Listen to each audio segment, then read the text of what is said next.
Namrud. Tuan-tuan tahu kisah Namrud dengan Nabi Ibrahim AS. Kisah ini dirakamkan oleh Allah SWT dalam surah Al-Baqarah juzuk yang ketiga. Ya, kan? Ya, ayat yang kita baca kursi tadi itu surah pertama juzuk 3. Pergi buku surah kedua. Ya, pergi buku surah kedua ayat 258. Sebelum Quran, alam tara ila alladziina hajja Ibrahim fi rabbih an ataahu Allahul mulk. In qala Ibrahim rabbi alladzi yuhyi wa yumiitu qala ana uhyi wa umiit. Ini kisah Nabi Ibrahim dengan Namrud dengan Nabi Ibrahim alaihissalam. Namrud dia mengaku diri Tuhan, bukan Fir'aun orang pertama mengaku diri Tuhan. Namrud dah mengaku awal-awal lah. Sebelum tu lagi. Ya. Antara Nabi Ibrahim dengan Nabi Yusuf, Nabi Ibrahim mai dulu. Nabi Yusuf tu bin Yaqub, bin Ishaq, bin Ibrahim.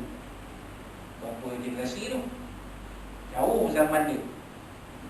Kita sangka Fir'aun orang pertama yang mengaku diri dia tu Tuhan. Rupanya tak. Namrud dah mengaku diri Tuhan. Apa bukti dia? Namrud kata aku yang menghidupkan dan aku yang mematikan. Namrud iwawi. Nampak? Kata Ibrahim, Tuhan akulah yang menghidupkan dan mematikan. Kata Namrud dah. Qala ana uhyi wa umiit. Aku yang hidupkan, aku mematikan. Nampak? Diarahkan tentera dia. Kalau bahasa orang dulu al-wali. Bawa dua orang tahanan dalam penjara, kau keluar. Satu dibiarkan, satu lagi dipenggal. Tengok. Yang ini aku biarkan hidup. Aku ada kuasa bagi dia hidup, kekal hidup. Yang ini aku bagi dia mati, aku suruh dia dipenggal, mati dia.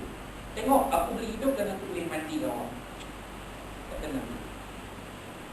Maka Nabi Ibrahim jawab balik. Kan? Qala Ibrahim fa inna Allah ya'ti bisyamsi minal masyriqi fa'ti biha minal maghrib. Sesungguhnya Allah Ta'ala menerbitkan matahari daripada timur. Kalau kamu betul-betul Tuhan, kamu terbitkan matahari daripada barat. Kamu tak jadi apa? Maka Namrud tak dia.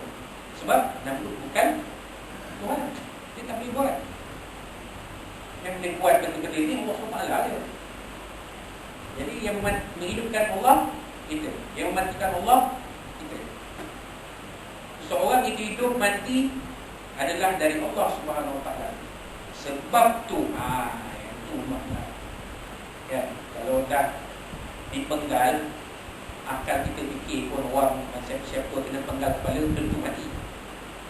Tapi mematikan adalah Allah Subhanahu wa Ta'ala. Kan orang yang memenggal kepala orang. Jadi nak tepis balik. Nabi Ibrahim kata okey lah. Betul lah, nampak macam tu lah. Tapi cuba kamu terbitkan matahari daripada barat. Besok matahari kamu keluarkan daripada barat. Jangan daripada timur. Namrud tak boleh.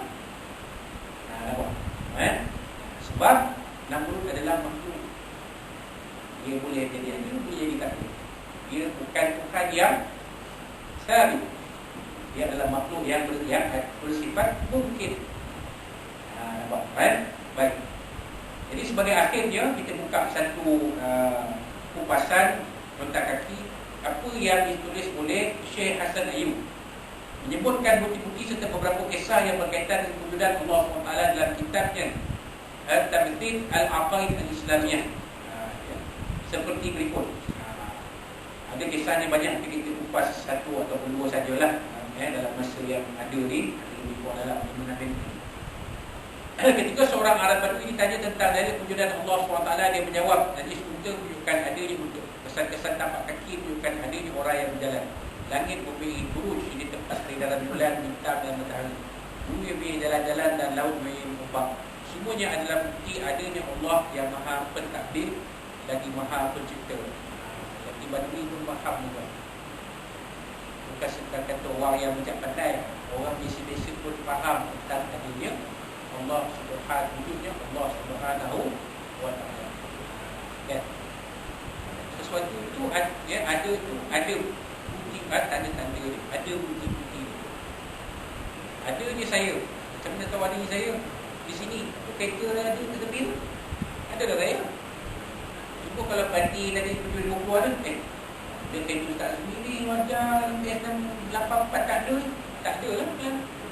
SOP dah beritahu. Kalau guru tak datang, maka boleh diganti dengan tazkirah oleh imam.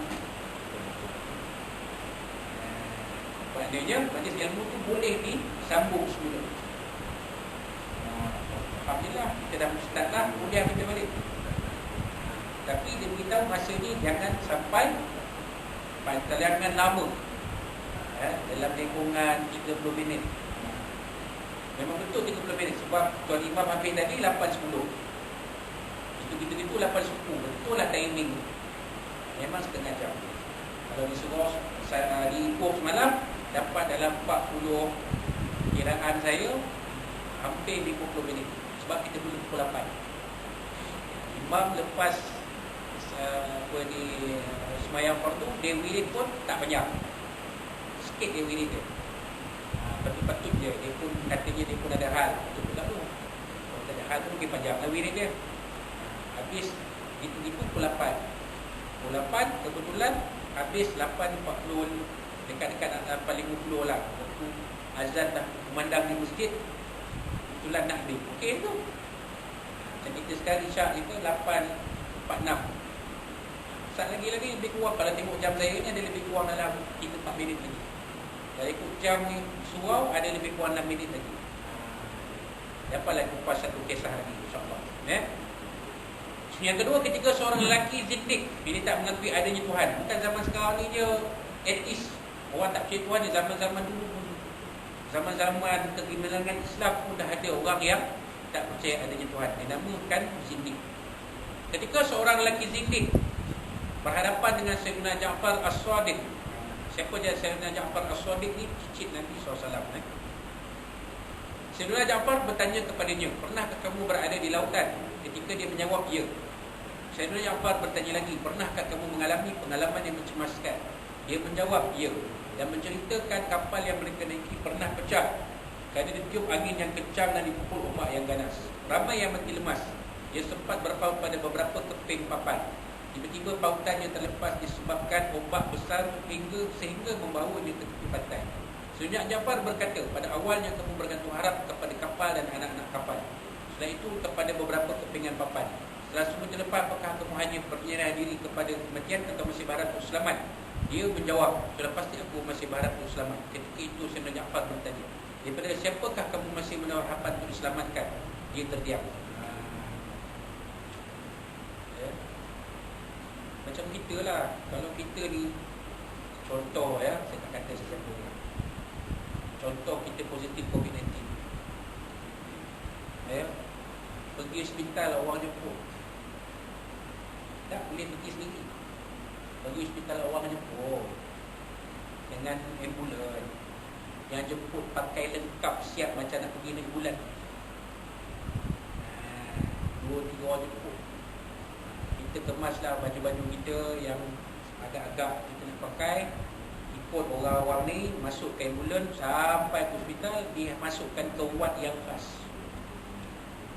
Lepas tu tak boleh campur orang lain, diasinkan, tak boleh campur. Tak ada siapa pun boleh datang melawat kita, tak ada siapa pun boleh menziarahi kita, tak ada siapa pun boleh bertanya khabar kita di hospital. Doktor-doktor dan nurse yang berada dalam ward khas itu saja yang merawat kita di hospital. Waktu itu kepada siapa kita berharap? Rabbana alaika tawakkalna wa ilaika anabna wa ilaikal masir.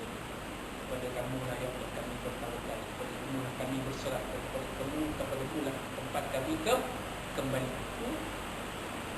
Tapi kalau orang yang tak percaya Tuhan, itu ditanya oleh Sayyidina Ja'far As-Sadiq. Kamu dah terlepas, kamu dah tercapak dari kapal, kamu dah pegang papan pun terlepas, kamu dah pegang tali terlepas, pergi ke papan terlepas. Sekarang apa kamu nak buat? Kalau kamu rasa kamu nak selamat, kepada siapa kamu berharap? Dan diam kawan. Tak jawab pasal dia tak percaya adanya Tuhan. Ketika itu Sayyidina Ja'far menjelaskan, punya Tuhan yang Maha Pencipta lah yang mengharapkan ketika itu. Dialah yang telah menyelamatkan nyawa kamu daripada mati lemas. Dan kita sebut akhirnya umat Islam di hadapan